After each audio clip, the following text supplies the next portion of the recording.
May 10th, my students, through my charm, I usually have them perform their final projects in an off-Broadway space or a fairly famous venue. This semester we have La Mama. So if you ever heard of guys like Robert De Niro and Al Pacino and Morgan Freeman or whatever, they got their start there at La Mama. So Stony Brook students go. Is this working? Working.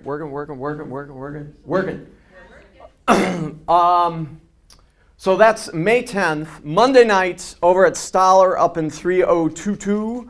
I have a kind of like a maker lab night where we deal with performance art. My specialty is art, the confluences, the disjunctions between art and technology. Right now I have a MindWave neurosensor on, which is pumping out colors to these walls. This is to be shipped off to Chile and Cyprus as a collaborative thing.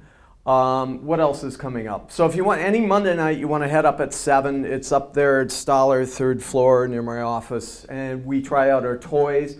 We just acquired the Oculus Rift, which La Mama, the Culture Hub, said, you bring that sucker in and we're going to watch you do it. So we're doing Calderon's Life is a Dream, an appropriate literary piece to do with the Oculus Rift, which is, how many know what the Oculus is? About, Zuckerberg bought it last week for $2 billion. We think to kill it, but this is part of my speech, immersive environment. So right now, this is a 4-color wall patch that is pumping from my brain these colors. Let's see if I can go tense. Oh, it's blue. Don't call that your brain. That's my brain. Yeah, we better watch that because it's funky with the mat. You can see it on these two sides. Gang, this is the P.T. Barnum effect. This is the ADD century. I come from 3 generations of academics. It is a disaster now. Attention is gone. Disappeared. My students call me the zombie killer because I kill zombie.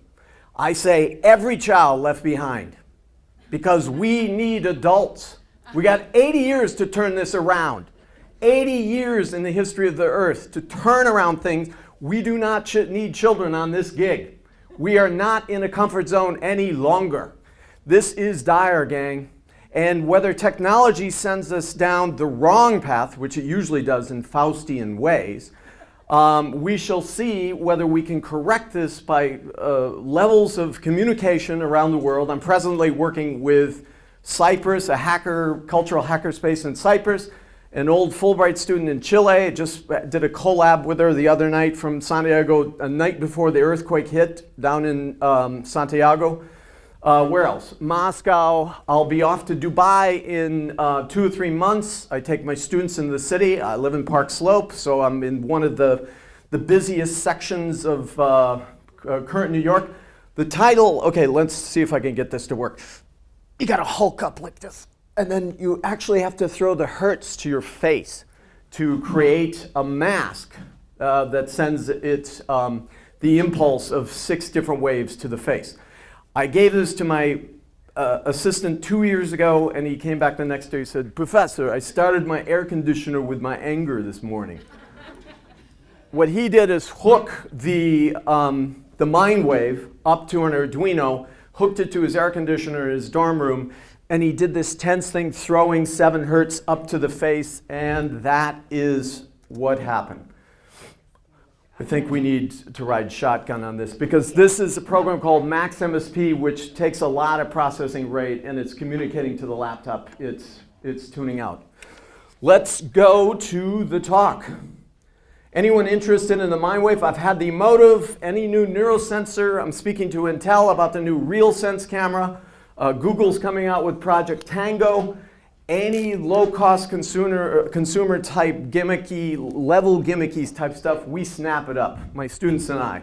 My IT students come over and do avant-garde dance things with beautiful dancers. They put it in their portfolios. They start off at $75K salaries. My students are getting hired. So this is part of the talk about diversifying your portfolio to keep the ADD level of all of us down to a minimum. to crank it up. Here is the beginning of our, Nancy wanted me to talk about twice a semester I'll do these things called Transmedia Circus, where we get all my students come in with their code, and we horse around, we trade code, we hook up little peripherals, we do these other things with smartphones and things like that. The upshot, this is Nace, one of our actors with the Oculus Rift on. My dad started the landscape architecture department at University of Minnesota. He was an urban planner, landscape architect. He designed campuses for my 7 brothers and sisters. He get $2, $3, $4 million and design college campuses all throughout the Midwest. Okay, this place, Stony Brook, we have about 3 buildings going up, is in dire danger of becoming a spa. Largely because of this thing right here. The Oculus Rift, how many people have put it on? Oh, I have. What's your experience with it, Nancy? I was in Tuscany and I wanted a glass Oh, of wine. yeah, you upload the Tuscan thing. One day this will be your apartment of the future. You just rack you in a morgue type file cabinet, slap that thing on like in the Matrix, and you're in another space. This is why I call myself a post-Luddite critic, gadfly, of why attention spans are decreasing on this campus, why we have no longer any Socratic dialogue amongst the students, particularly in the beginning, the middle, end of the class, something like that. I tell my students, you are not born with an assembly line underneath your feet. You are individuals. So when they come to me, they pretty much spin their experience around 180 degrees and say, get rid of that industrial era mentality that education is somehow process. It's product. And this is what I say, I'm every child left behind because we need adults as colleagues. I work with about 10-20% of my ex-students around the world, and we trade gigs together. So this is a part of my talk about how we bring this thing in. This is the space at La Mama. You're all invited, May 10th, 1 to 4. It's on 4th Street between 3rd and 2nd. I think this is Nace wearing the new Oculus Rift. My students are programming SketchUp files for this. Paul St. Dennis is working furiously to work a Unity engine with it.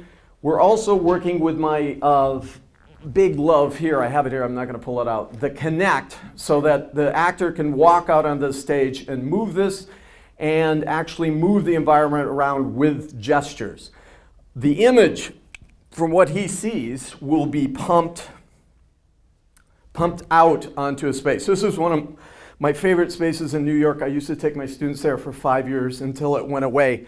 And this, my colleagues, is what I hope we can build together here on Stony Brook. An immersive environment with 18-foot high ceilings, projectable on 4 corners. This is the university of the future. Just a blank box. We don't need sexy new gyms. We don't need infrastructure to students paying so much of their tuition dollars for brick and mortar. This is my anecdote to the Oculus Rift, that we need new communal immersive centers that we can actually mix up a level of discourse, Socratic discourse, and so forth. This is the old Monkey Town in Williamsburg. 4 projection surfaces. My students worked the code with that. We had online collaborations with, I think we did Iraq at that time. We just uploaded a soldier on Iraq, and we had a dialogue over Philoctetes by, I think it's Sophocles, Euripides did Philoctetes, the ancient drama about soldiering and so forth. And there's a few of my students in the space. Now we have, and this is kind of bullet point, you can see me later or come to the lab, of what we're working out with this Lefty Theater in Chile. The theater's trying to use the Calderon to talk about the plutocracy, the unequal relationship of wealth in Chile, like this country. And we're going to dramaturgically pull the sections from that script in terms of dramaturgy about what these themes are. We're doing this performance simultaneously and in English and Spanish. Will this lead, and also I've asked about 8 of my students whose native languages are 8 different languages, from Farsi to Hindi to Russian to Ukrainian, to also quote these lines within the spaces. On top of that, I asked them to bring in 3 generations of their family photos, and the photos will be triggered with the mind wave. Is this a mess? Is it chaos? Yes, it is. And this is what is needed in a makerspace to fertily create discourses in which all members are not bench warmers, but they are active participants. Bullet points. 3 more minutes. Okay. There's NACE. With a Chinese venture capitalist, we're working on, we bought one of those Google glasses. We're getting deeper into augmented realities so that the campus of the future, since my daddy used to design campuses, I say, hey, Dad, why don't we do these augmented triggers through parks like Central Park or Prospect Park, and that's the campus of the future. And essentially, the Google glasses or its facsimile will go through and be triggered by different curriculum within these spatial zones. About 10, 15 years ago, the most intelligent writing on new technology was being done by urban planners. That's pretty ironic, but we talk about the new vectors being created and being forged around the world. This is important if you are interested in having Stony Brook remain a campus, as it were. I think our battery's going out. There's our lab upstairs. There's us working with a couple Chinese graduate students on a Chinese brush app that we use the Kinect to actually mimic Chinese characters during the performance. There's performance there. We're wrapping up. There's Nace as Sigismundo in the Spanish version. There's my mind wave on a student. She's editing and playing music with her brains and emotions. What else? And touchscreens, augmented reality. And we did get a Faber, so now we're actually creating spaces and changing spaces with emotion. So one day there's going to be a Faber or a rapid prototyper on everyone's desk, and what we are doing right now is actually making the shape, sculpting the shapes with emotions. So I guess we're wrapped. I hope to see you at La Mama. If I don't see you at La Mama, we'll see you up at Stoller 3022, 7 o'clock on Monday nights. See you then. Very nice.